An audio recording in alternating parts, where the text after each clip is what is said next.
तो भैया प्रायिकता चैप्टर को लेकर के आप सभी लोगों का कुछ ज़्यादा मात्रा में ही कमेंट आ चुका है, तो मैंने सोचा चलिए इस क्लास में आप सभी लोगों को सबसे पहले हम प्रायिकता चैप्टर के महत्वपूर्ण प्रश्नों को बता देते हैं, जिससे आप सभी लोगों के अंदर जो प्रायिकता चैप्टर का डर बना हुआ है ये समाप्त हो जाए। ठीक है, और आप सभी की टेंशन खत्म हो जाए, क्योंकि काफ़ी सारे विद्यार्थी कमेंट कर रहे हैं। तो चलिए भाई, एग्ज़ाम बहुत ज़्यादा करीब है, ऐसे में आप सभी लोगों को हम ये चीज़ बता देते हैं कि प्रायिकता चैप्टर से कौन सा क्वेश्चन एग्जाम में आना है, कहाँ से क्वेश्चन आपके एग्जाम में पुट होगा, पहले इस बात को समझिए। तो प्रायिकता चैप्टर में सबसे महत्वपूर्ण टॉपिक है आपका सह प्रतिबंध प्रायिकता। सह प्रतिबंध प्रायिकता क्या होती है, अभी चलिए ऊपर ऊपर आपको हम सब कुछ बता देंगे। और नंबर 2, प्रायिकता का गुणन नियम। प्रायिकता का गुणन नियम, इस पर क्वेश्चन आपके एग्जाम में बनता है, इन्हीं दो पर सबसे ज़्यादा बनता है।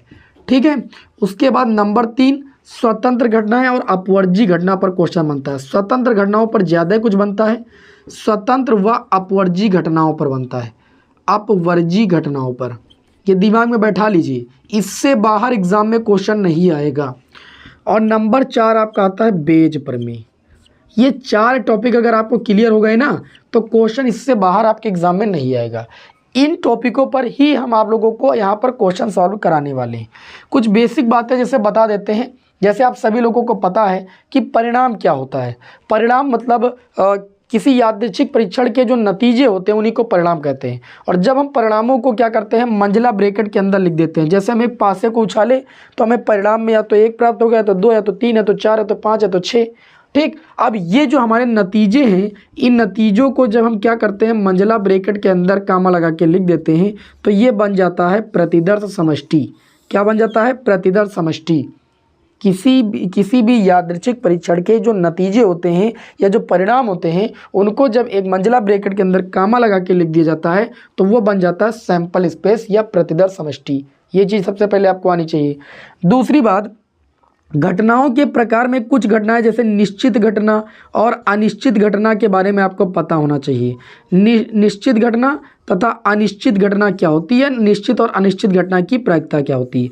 निश्चित घटना की प्रायिकता जो होती है वो सदैव 1 होती है, अनिश्चित घटना की प्रायिकता सदैव 0 होती है। सबसे पहले इस बात को याद रखिएगा। दूसरी बात, इसमें एक घटना और आपके प्रश्न में बार बार एक शब्द आता है, समसंभावी घटनाएं। समसंभावी घटनाएं क्या होती हैं, मैं आपको बता दूं। समसंभावी ऐसी 2 घटनाएं जिनके जो चांसेस हो, मतलब 50-50% प्रायिकताएं जो हों वो 50-50% हो। ठीक है, दोनों घटनाओं के घटित होने की जो प्रायिकता हो वो 50-50% हो, तो उन दोनों घटनाओं को हम कहते हैं समसंभावी घटनाएं। जैसे हम एक सिक्के को अभी उछालेंगे तो सिक्के में 2 तल होते हैं, एक हेड और एक टेल। तो 50% चांसेस है कि हेड आएगा और 50% चांसेस है कि टेल आएगा, क्योंकि प्रायिकता का मतलब है होता है संभावनाओं का खेल। तो संभावना या तो हेड आने की या तो टेल आने की, लेकिन दोनों के 50-50% है, तो इसको हम कहेंगे समसंभावी घटना। क्या कहेंगे? समसंभावी घटना। और एक सबसे महत्वपूर्ण घटना आएगी आपकी अपवर्जी घटना। अपवर्जी घटना क्या होती है कि जब हमारे पास कई घटनाएं हों या 2 घटनाएं हों और 2 घटनाओं में से एक ही घटना घटित हो, बाकी कोई घटना ना घटे, तो उसे कहते हैं अपवर्जी घटना। ठीक, जैसे अभी हम कहें एक पासे को उछालने पर 1 आने की प्रायिकता। ठीक, तो वहाँ पर 1 आएगा तो उसके अलावा और कुछ नहीं आएगा। आएगा क्या क्या 2, 3, 4 भी आ सकता नहीं, 1 आएगा तो 1 ही आएगा। ठीक, 1 नंबर आने की प्रायिकता, 1 से 6 तक के में से किसी 1 नंबर आने की प्रायिकता पूछी जाएगी तो वो अपवर्जी घटना होगी, क्योंकि और कुछ तो आएगा नहीं। ठीक, 1 ही कोई नंबर आएगा, तो अपवर्जी घटना कहते हैं। जैसे मान लीजिए हमारे पास एक घटना ए है और एक घटना बी है, तो इसकी इंटरसेक्शन की जो प्रोबेबिलिटी होती है जब घटनाएं अपवर्जी होती है तो उसका मान 0 होता है।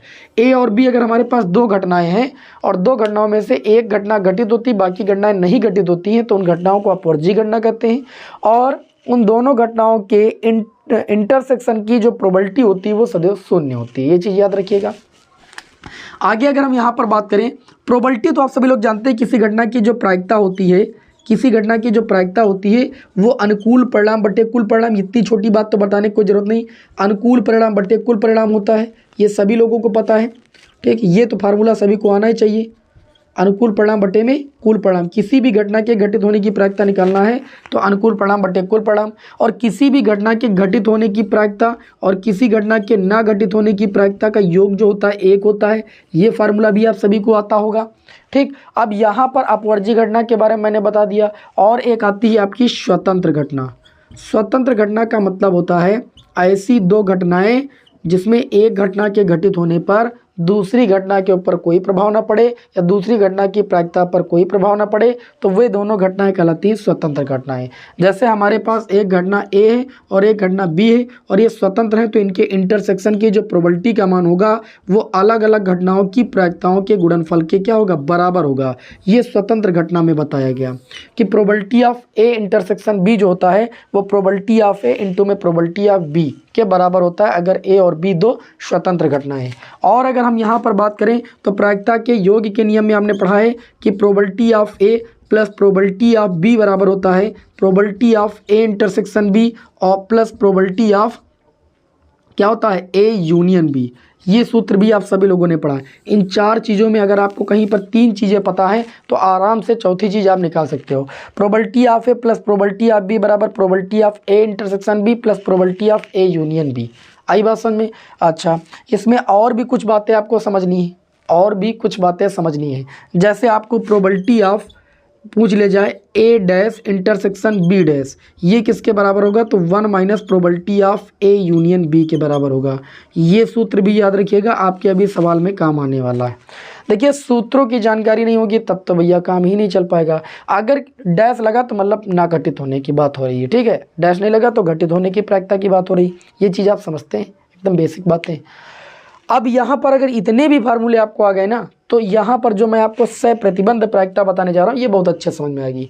जैसे मान लीजिए हमारे पास दो घटनाएं हैं, ठीक। एक घटना घटित हो चुकी है और दूसरी घटना के घटित होने की प्रायिकता की बात की जाए तो इसी को हम कहते हैं सह प्रतिबंध प्रायिकता, और इस पर ही क्वेश्चन एग्जाम में ज़्यादा आता है, ठीक। तो क्वेश्चन इस पर कब लगा पाओगे, जब ये बेसिक बातें आपको पता होंगी, ठीक। सबसे महत्वपूर्ण टॉपिक जो होता है वो सह प्रतिबंध प्रायिकता। सह प्रतिबंध प्रायिकता क्या होती है, दो घटनाओं में से जब एक घटना घटित हो चुकी हो और एक घटना के घटित होने की प्रायिकता की बात की जाए तो उसी को कहते हैं सह प्रतिबंध प्रायिकता। जैसे एक घटना हमारे पास E1 है और एक E2 है।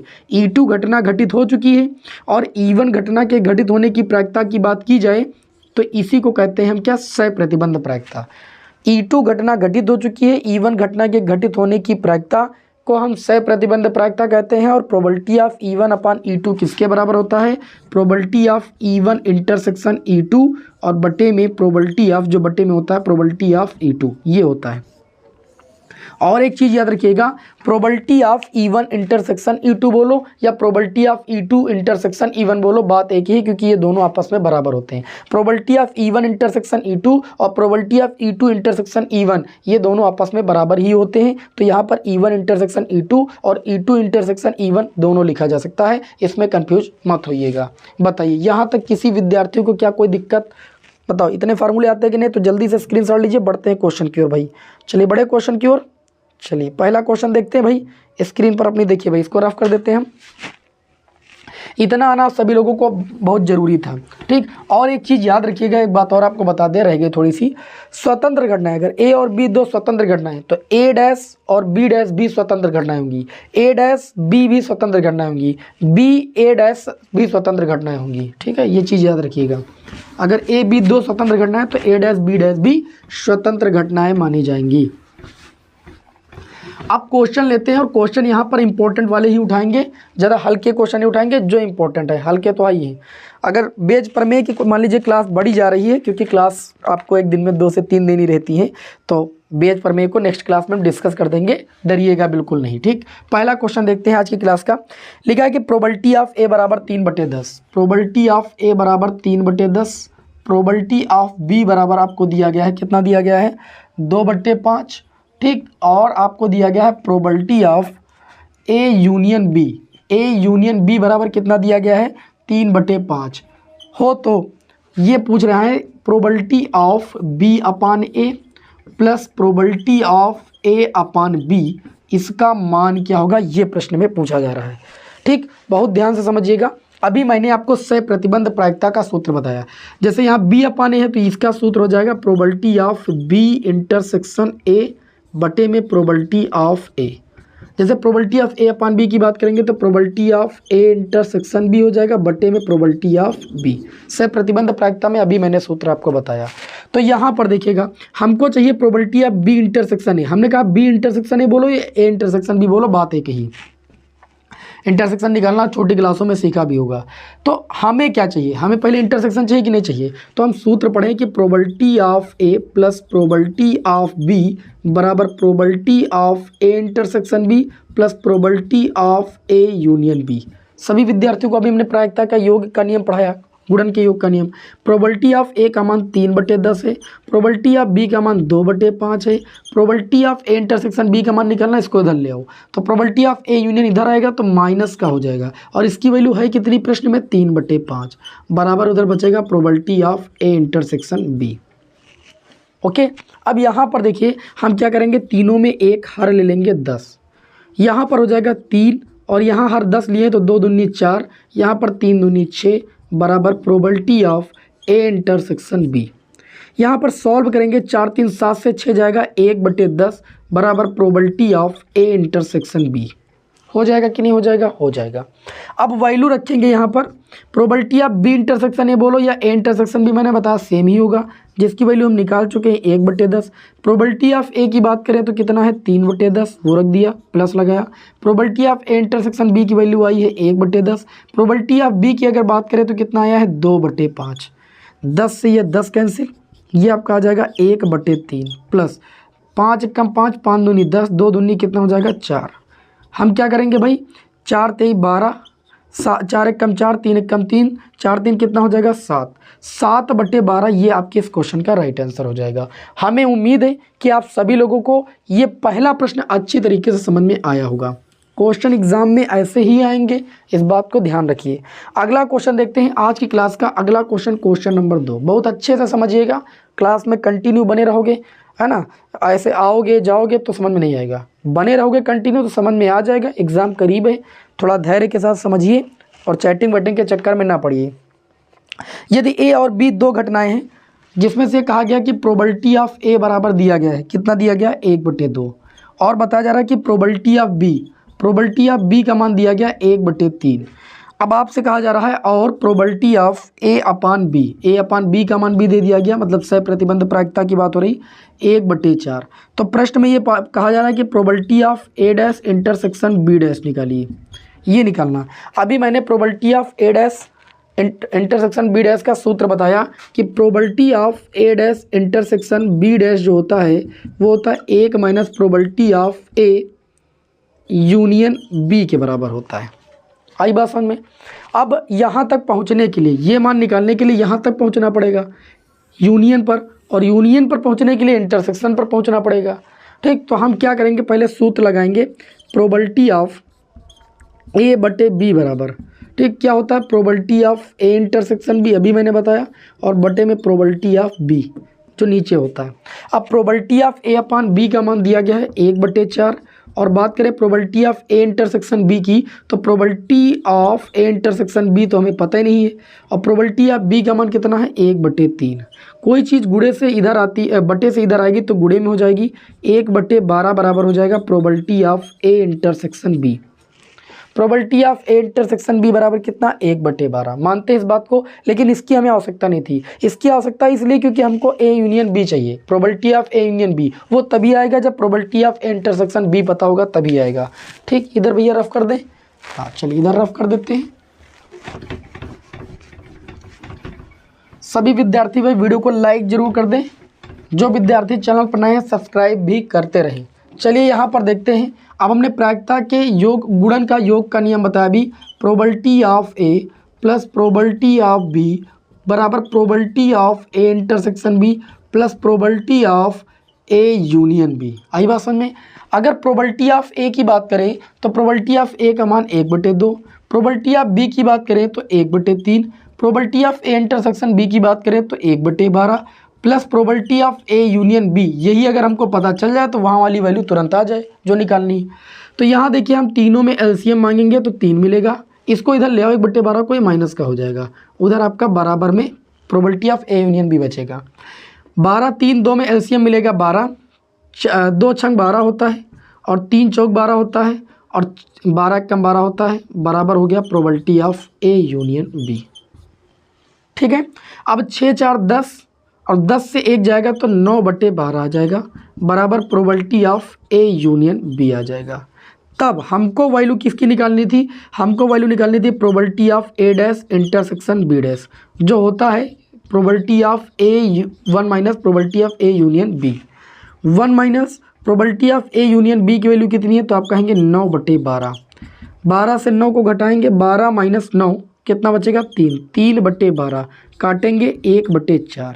इस क्वेश्चन का जो राइट आंसर आ जाएगा वो 1/4 आ जाएगा। आप सभी विद्यार्थी बताइए कमेंट करके क्वेश्चन समझ में आ रहे हैं कि नहीं आ रहे हैं। हमने बहुत ज़्यादा हल्के क्वेश्चन लेना नहीं शुरू किया यहाँ पर, एग्ज़ाम सर पर है तो हम उन्हीं क्वेश्चनों को यहाँ पर बता रहे हैं जो एग्ज़ाम की दृष्टि से इंपॉर्टेंट है, जो आपके सिलेबस में है, जो आपके पूछे जाने हैं। चलिए भाई अगले क्वेश्चन की ओर बढ़े, इसको रफ करें। तो इससे यहाँ रफ कर देते भैया, बढ़ते हैं क्वेश्चन नंबर 3 की ओर। बहुत ही सिलेक्टेड प्रश्न मैंने यहाँ पर आप सभी के समक्ष उठाए हैं भाई, बहुत ही सिलेक्टेड प्रश्न। चलिए अगला क्वेश्चन देखते हैं। अगला क्वेश्चन है कि गणित के एक प्रश्न को एक विद्यार्थी A, B, C को हल करने के लिए दिया जाता है। गणित का एक प्रश्न पत्र है और 3 विद्यार्थी हैं A, B और C को हल करने के लिए दिया जाता है, जिनके द्वारा हल किए जाने की जो संभावनाएं का मतलब प्रायिकताएं 1/2, 1/3, 1/4। तो प्रश्न को हल किए जाने की प्रायिकता ज्ञात कीजिए। प्रश्न को हल किए जाने की प्रायिकता निकालना है, ये क्वेश्चन नंबर 3 है। प्रश्न को हम एक बार में लिखते हैं, प्रश्न को हल किए जाने की प्रायिकता, प्रश्न को हल किए जाने की प्रायिकता, प्रश्न को हल किए जाने की प्रायिकता बराबर हो जाएगी 1 माइनस प्रश्न को ना हल किए जाने की प्रायिकता। लेकिन हल कितने लोग कर रहे हैं, 3 लोग कर रहे हैं। तीनों लोग स्वतंत्र है कि नहीं, तो तीनों लोगों के द्वारा प्रश्न को हल ना किए जाने की प्रायिकता। तो जैसे ए के द्वारा हल किए जाने की प्रायिकता कितनी है, 1/2, यानी प्रोबेबिलिटी ऑफ ए बराबर 1/2। तो आप तुरंत निकाल लीजिए प्रोबेबिलिटी ऑफ ए डैश, तो कितनी हो जाएगी 1 माइनस 1/2। बताए 1 से तुरंत घटा दो, कितना आएगा 1/2। एक बी है लड़का, उसके द्वारा प्रश्न को हल किए जाने की प्रायिकता 1/3 है, 1/3 ही है ना। तो प्रोबेबिलिटी ऑफ बी डैश बराबर हो जाएगा 1 माइनस 1/3, मतलब 2/3 आ जाएगा। प्रोबेबिलिटी ऑफ सी के द्वारा प्रश्न को हल किए जाने की प्रायिकता 1/4, तो ना हल किए जाने की प्रायिकता कितनी हो जाएगी 1 माइनस 1/4, मतलब 3/4। अब यहाँ पर हल किए जाने की प्रायिकता निकालना है, मतलब 1 माइनस तीनों के द्वारा हल ना किए जाने की प्रायिकता। ठीक, तो तीनों स्वतंत्र घटना है तो तीनों का मल्टीप्लाई करेंगे, 1/2 गुणे में 2/3 और गुणे में 3/4। ये तीनों घटनाएं स्वतंत्र है। अगर ये हल कर रहा है तो इसका इसके ऊपर कोई प्रभाव नहीं पड़ा ना, इसके ऊपर तो स्वतंत्र ही घटनाएं तो होंगी। अब देखिए 3 से 3 कैंसिल, 2 से 2 कैंसिल।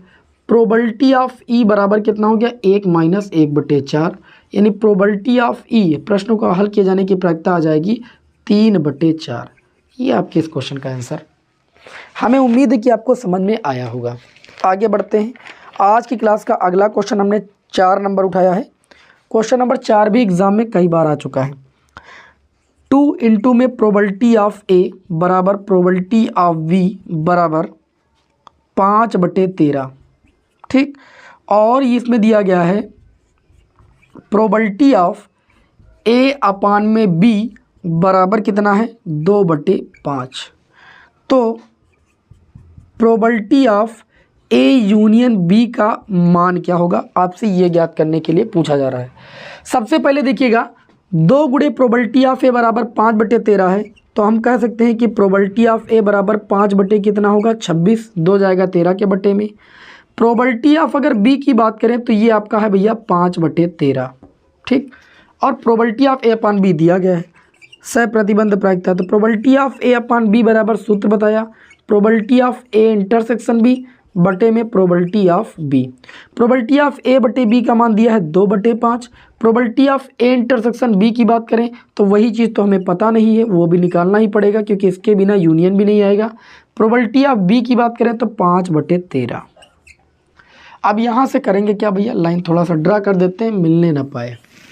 यहाँ पर देखिएगा ये चीज़ बटे वाली इधर जाएगी गुणे में, तो 2/5 और गुणे में 5/13 बराबर probability of A intersection B. 5 से 5 cancel, probability of A intersection B बराबर मिलेगा 2/13।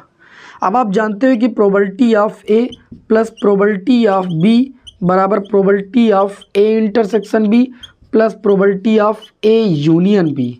हमको क्या निकालना है? Probability of A union B. Probability of A का मान कितना है? तो आप कहेंगे 5/26। प्रोबेबिलिटी ऑफ बी का मान कितना? तो आप कहेंगे 5/13। ए यूनियन बी चाहिए, उसको रोक लो, इसको इधर ले आओ। Probability of A intersection B आया 2/13, इधर ले आओ -2/13। और निकालना है probability of A union B. हर ले लेंगे, मतलब एलसीएम मिलेगा 13 26 में 26 से 5 हो जाएगा। 13 दूना 26 तो 5 दूनी 10, 13 दूना 26 तो 2 दूनी 4 बराबर probability of A union B. अब देखिएगा यहाँ पर 10 और 5 15, 15 से 4 जाएगा 11, तो हम कह सकते हैं कि probability of A union B बराबर 11 बटे कितना आ जाएगा? 26। ये आपके इस क्वेश्चन का राइट आंसर है। हमें उम्मीद है कि आप सभी लोगों को अच्छी तरीके से ये प्रश्न भी समझ में आया होगा। बढ़ते हैं आज की क्लास के अगले क्वेश्चन नंबर भैया 5 की ओर। इसे रफ कर देते हैं यहाँ पर। अगला क्वेश्चन हमने क्वेश्चन नंबर जो 5 उठाया है वो भी बहुत ही ज़बरदस्त प्रश्न है आप सभी लोगों के लिए। आप सभी लोगों की प्रैक्टिस अच्छे से हो जाए, एग्ज़ाम में जो क्वेश्चन है वो सॉल्व हो जाए, इसीलिए मैं आप सभी लोगों को ये प्रायिकता की क्लास दे रहा हूँ, ठीक, कि आपको कोई दिक्कत ना हो। आज की क्लास का अगला क्वेश्चन है कि एक थैले में 4 सफ़ेद और 2 काली गेंदें। देखिए लैंग्वेज ज़्यादा नहीं लिख रहे हैं तो आप सभी लोग लैंग्वेज लिखने की कोशिश करना, सवाल केवल आपको समझाने की ज़्यादा कोशिश में है। एक थैले में 4 सफ़ेद और 2 काली गेंदें हैं। मान लीजिए थैला एक ए है, एक थैला ए है। इस थैले में अगर हम बात करें तो कितनी सफ़ेद गेंदें कितनी हैं? तो सफ़ेद गेंदों की संख्या बताई जा रही 4 है और काली गेंदों की जो संख्या बताई जा रही है वो 3 है। बात को समझ में आई? नहीं, काली गेंदें 2 हैं। और एक थैला हमारे पास दूसरा है, थैला नंबर बी है। एक थैला बी है और थैले बी में 3 सफ़ेद हैं। सफ़ेद गेंदों की संख्या कितनी है? 3 है। और काली गेंदों की संख्या कितनी है? दूसरे थैले में काली गेंदें हैं 5। अब इन्होंने कहा कि यदि प्रत्येक थैले से एक गेंद निकाली जाए तो नल निकाली दोनों थैलों से जाती है, क्लियर है, तो दोनों गेंद के काली होने की प्रायिकता निकालना है। ठीक है, दोनों थैलों से निकाली जा रही, तो इसका मतलब ये है कि एक घटना का दूसरी घटना के ऊपर कोई प्रभाव नहीं पड़ रहा, मतलब दोनों घटनाएं स्वतंत्र है, तो निश्चित बात है। अब यहाँ पर हम करेंगे क्या? तो पहले थैले में काली गेंद निकालने की प्रायिकता निकालेंगे। पहले थैले से काली गेंद होने की प्रायिकता, काली गेंद निकालने की प्रायिकता, तो काली गेंद निकालने की प्रायिकता क्या हो जाएगी? काली गेंदें कितनी हैं? 2 हैं। और पहले थैले में कुल गेंदें कितनी? तो आप कहेंगे 6, मतलब पहले थैले से काली गेंद निकालने की प्रायिकता 1/3। कोई दिक्कत? कोई दिक्कत नहीं। दूसरे थैले से अगर काली गेंद निकालने की प्रायिकता निकालेंगे तो यहाँ से कितनी आएगी? हम डायरेक्ट लिखते हैं प्रायिकता बराबर, दूसरे थैले में काली गेंदें कितनी? 5, कुल गेंदें कितनी है? 8, तो दूसरे थैले से काली गेंद निकालने की प्रायिकता 5/8। अब चूंकि दोनों घटनाएं स्वतंत्र हैं तो इन्होंने कहा कि दोनों गेंदें के काली होने की प्रायिकता निकालना है। दोनों की प्रायिकता मतलब इनका कहने का मतलब है कि अगर यहाँ पर प्रायिकता आप प्रोबेबिलिटी ऑफ ए निकाल रहे हो, यहाँ पर प्रोबेबिलिटी ऑफ बी निकाल रहे हो, तो इनका प्रश्न है तो ये बताओ probability of A intersection B कितना होगा, ये पूछ रहे हैं। दोनों की काली होने की प्रायिकता, इंटरसेक्शन का मतलब दोनों मैच करे, तो इसका अब चूंकि स्वतंत्र है तो probability of A intersection B बराबर प्रोबेबिलिटी ऑफ ए इनटू में probability of B. Probability of A में काली गेंद होने की प्रायिकता 1/3 और थैले बी में काली होने की प्रायिकता 5/8। 5/8 × 24, ये आपके इस क्वेश्चन का राइट आंसर हो जाएगा। हमें उम्मीद है कि आप सभी लोगों को कोई दिक्कत नहीं है इस प्रश्न में। और बढ़ते हैं आज की क्लास के अगले क्वेश्चन नंबर 6 की ओर। क्वेश्चन नंबर 6 की ओर, क्वेश्चन नंबर 6 को देखेंगे तो लिया है कि दिया है, मतलब लिया नहीं है, दिया है कि घटनाएं ए और बी ऐसी हैं कि प्रोबेबिलिटी ऑफ ए बराबर दिया गया 1/2 और कहा जा रहा है probability of A union B, probability of A union B बराबर दिया गया है, कितना दिया गया? 3/5। तथा साथ ही में एक चीज़ और दी गई, प्रोबेबिलिटी ऑफ बी, बहुत बढ़िया क्वेश्चन है, प्रोबेबिलिटी ऑफ बी बराबर दिया गया P। तो P का मान ज्ञात कीजिए। आपको P की वैल्यू निकालना है, लेकिन कंडीशन पहली है कि परस्पर अपवर्जी घटनाएं, परस्पर क्या है? अपवर्जी घटनाएं। तब बताओ पी का मान कितना होगा। और जब दोनों घटनाएं क्या है, स्वतंत्र हैं, तब बताओ भैया पी का मान क्या होगा। दोनों स्थितियों में आपसे ये पूछा गया है। आप सभी लोगों को पता है कि अपवर्जी घटनाएं होंगी तो probability of A intersection B की वैल्यू 0 के बराबर होगी। हमें यहाँ पर पी का मान चाहिए, हम सूत्र लगाएंगे probability of A plus probability of B plus बराबर probability of A intersection B plus probability of A union B. सभी विद्यार्थी जानते हैं। अब अपवर्जी के लिए प्रोबेबिलिटी ऑफ ए का मान 1/2 रखेंगे, प्रोबेबिलिटी ऑफ बी का मान रखेंगे पी, अपवर्जी के लिए इसकी value 0, probability of A union B की वैल्यू की बात करें तो कितना है आपका 3/5। अब पी का मान निकालेंगे तो 3/5, 1/2 को उधर भेज देंगे, 5 दूनी 10 एलसीएम ले लेंगे, 6 से 5 घटा देंगे, 1/10 पी का मान आ जाएगा। कोई दिक्कत? कोई दिक्कत नहीं। अच्छा, अगर घटनाएं स्वतंत्र हैं, घटनाएं स्वतंत्र हैं तो आप कह सकते हो कि जो probability of A intersection B होगा वो प्रोबेबिलिटी ऑफ ए इंटू में प्रोबेबिलिटी ऑफ बी के गुणनफल के बराबर होगा। प्रोबेबिलिटी ऑफ ए की वैल्यू 1/2 है और प्रोबेबिलिटी ऑफ बी की वैल्यू कितनी है, तो आप कहेंगे प्रोबेबिलिटी ऑफ बी की वैल्यू आ चुकी है। पी का मान कितना आया है, नहीं पी का मान है तो निकालना है, प्रोबेबिलिटी ऑफ बी का मान पी है तो ये p/2 आ जाएगा। आप p का मान नहीं रख दीजिएगा क्योंकि बोला है कि स्वतंत्र है, तब बताओ p का मान कितना होगा। अब आप यही वाला सूत्र लगा देंगे जो मैंने अभी लगाया है, समझिए ध्यान से। अब आप सूत्र लगा देंगे probability of a plus probability of b बराबर probability of a intersection b plus probability of a union b। सबसे ज़्यादा यूज हो रहा है भाई। अब बात करें प्रोबेबिलिटी ऑफ ए की तो प्रोबेबिलिटी ऑफ ए का मान 1/2, प्रोबेबिलिटी ऑफ बी की तो प्रोबेबिलिटी ऑफ बी का मान p बराबर probability of A intersection B की तो आप कहेंगे p/2, probability of A union B की तो आप कहेंगे 3/5। अब करेंगे क्या, p/2 को इधर ले आएंगे, उधर है आपका 3/5, इस 1/2 को उधर लेकर चले जाएंगे। अब घटाएंगे 2p से 1p जाएगा तो ये p/2 ही बचेगा। इसमें हम 5 दूनी 10 एलसीएम ले लेंगे, 2 3 6 5 1 5, p/2 बराबर 6 से 5 जाएगा 1/10, काटेंगे 2 5 10, p का मान कितना आ जाएगा 1/5। घटनाएं जब स्वतंत्र होंगी तो p का मान 1/5 होगा, घटनाएं जब अपवर्जी होंगी तो p का मान 1/10 होगा। ठीक है, चलिए भाई नेक्स्ट क्वेश्चन की ओर बढ़ते हैं। अगला क्वेश्चन भैया देखते हैं ना, इसको रफ कर देते हैं। फिर आज की क्लास का अगला जो क्वेश्चन होगा वो क्वेश्चन नंबर 7 होगा। बेज प्रमेय के क्वेश्चन नेक्स्ट क्लास में डिस्कस कर देंगे। ठीक है, थोड़ा समय लगेगा, इसमें काफ़ी ज़्यादा क्वेश्चन है ना।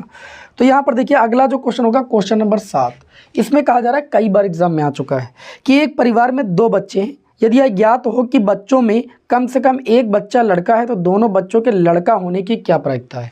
अब देखिए एक परिवार में बच्चे हैं, पहले प्रतिदर्श समष्टि निकाल लो। 2 बच्चे हैं ना, तो दोनों बच्चे लड़के लड़के हो सकते हैं, बॉय बॉय, या एक बॉय एक गर्ल हो सकती है, या एक पहली गर्ल दूसरा बॉय हो सकता है, या दोनों गर्ल गर्ल हो सकती है। तो प्रतिदर्श समष्टि तो टोटल 4 होगी, मतलब कुल परिणाम जो होंगे वो 4 होंगे। अब यहाँ पर एक घटना ये घटित हो रही है ई और एक घटना एफ, 2 घटनाओं की बात हो रही है। इन्होंने कहा कि एक परिवार में 2 बच्चे यदि ये ज्ञात हो तो दोनों बच्चों में कम से कम एक बच्चा लड़का है और तो दोनों बच्चों के लड़का होने की प्रायिकता निकालना है। देखो जो ई घटना है इसमें दोनों बच्चों के लड़का होने की प्रायिकता निकालना है, अर्थात दोनों बच्चे लड़के हों, यानी बी हो, मेरी बात को समझिएगा। और एक घटना एफ है जिसमें कम से कम एक लड़का जरूर हो। क्या बोला गया, इन्होंने कहा कि एक परिवार में 2 बच्चे हैं, यदि यह ज्ञात हो कि दोनों बच्चों में से कम एक बच्चा लड़का हो।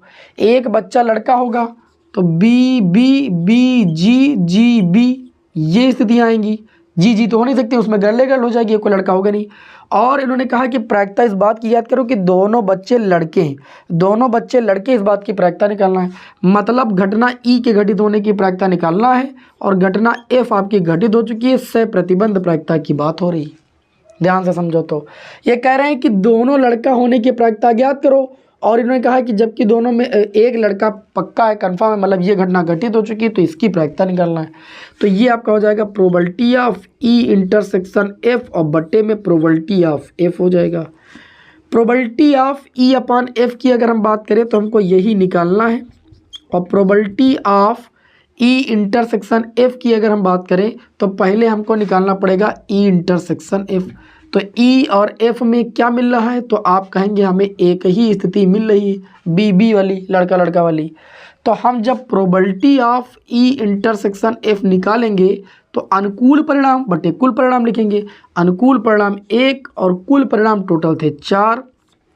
प्रोबेबिलिटी ऑफ एफ लिखेंगे तो एफ घटना में कुल परिणाम के अनुकूल परिणाम कितने, 3 बटे में कुल परिणाम टोटल 4, 4 से 4 कैंसिल, ये आपका आ गया 1/3। ये आपके इस क्वेश्चन का राइट आंसर।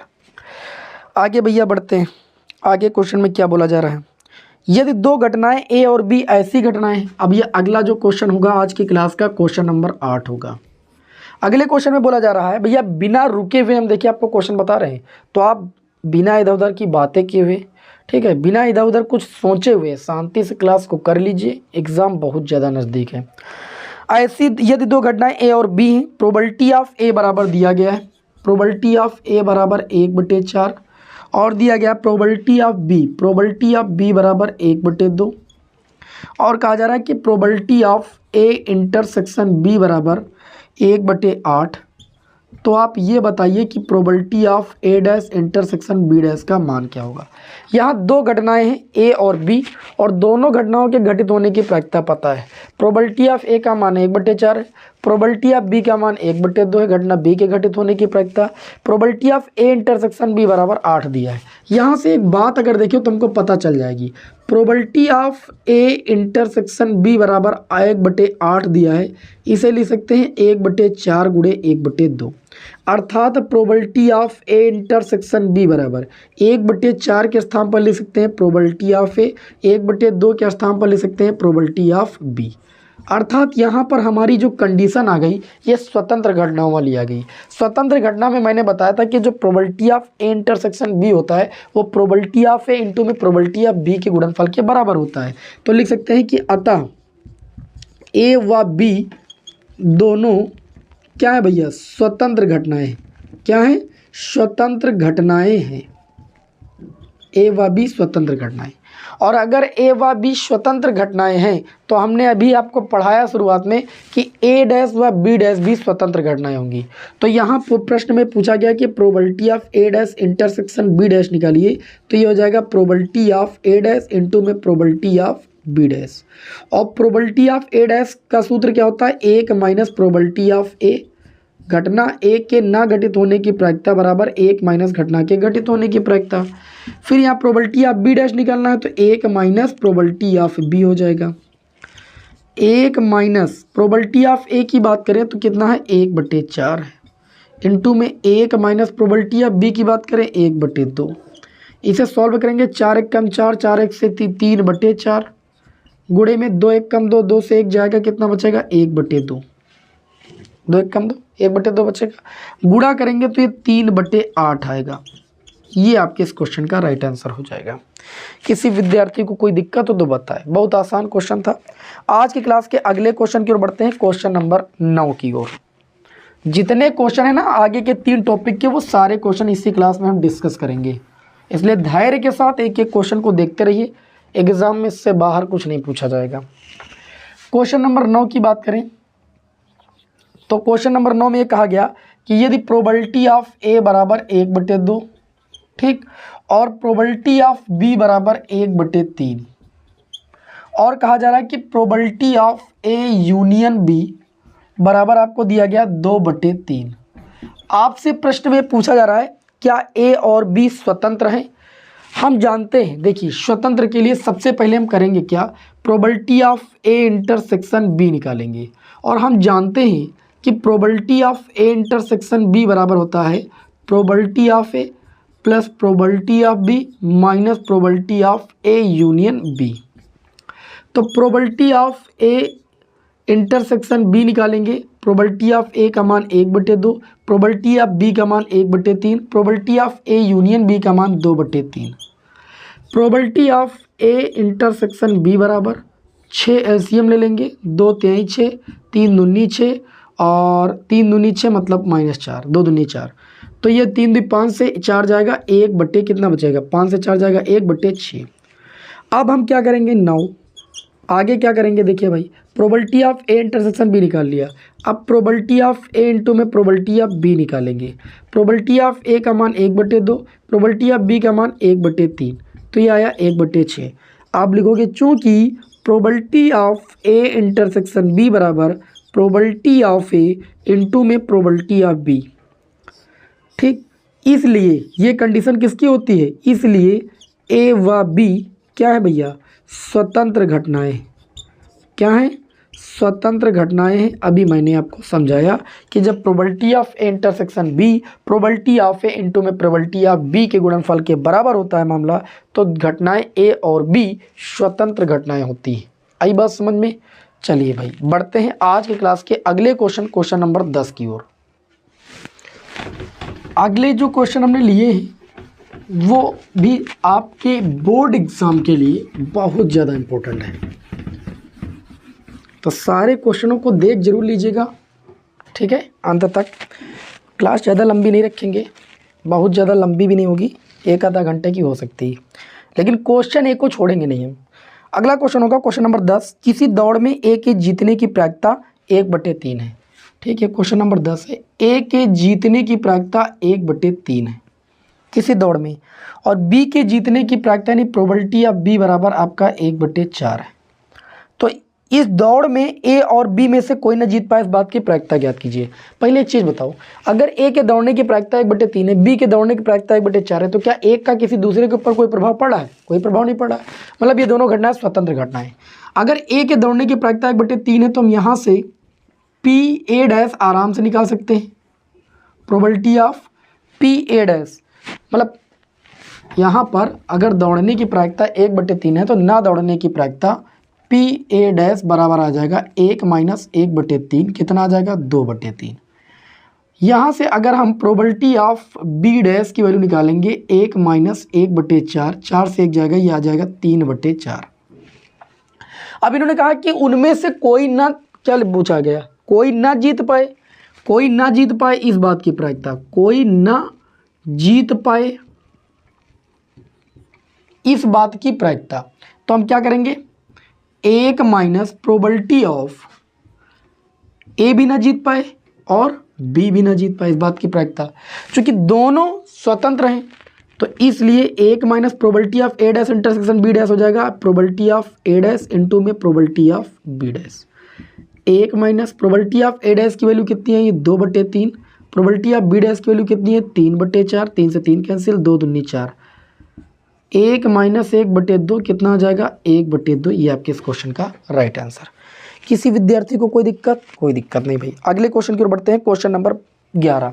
थोड़ा लैंग्वेज वाले प्रश्न उठा रहे हैं, बहुत ध्यान से समझिएगा। ए किसी लक्ष्य को 5 प्रयास में से 4 बार, अगर ए किसी लक्ष्य को 5 प्रयास में से 4 बार, तो इसका मतलब प्रोबेबिलिटी ऑफ ए बराबर 4/5, और बी उस किसी लक्ष्य को 4 प्रयास में से 3 बार, अर्थात प्रोबेबिलिटी ऑफ बी बराबर 3/4। उसके बाद दिया गया है सी जो है 3 प्रयास में 2 बार, अर्थात प्रोबेबिलिटी ऑफ सी बराबर 2/3, क्योंकि 3 में से 2 बार भेद सकता है। लक्ष्य के भेदने की प्रायिकता ज्ञात कीजिए। लक्ष्य के भेदने की प्रायिकता, ओके, लक्ष्य के भेदने की प्रायिकता, लक्ष्य के भेदने की प्रायिकता, लक्ष्य के भेदने की प्रायिकता बराबर 1 माइनस ना भेदने की प्रायिकता। ये तो पढ़ते ही चले आ रहे हो, समझ रहे हो ना। तो तीनों में से कोई ना भेद पाए, इसका मतलब है 1 minus probability of A dash, A भी ना भेद पाए, बी भी ना भेद पाए और सी भी ना भेद पाए। चूँकि तीनों जो है स्वतंत्र घटनाएं, ए की भेदने की, बी की भेदने की, सी की भेदने की अलग अलग है।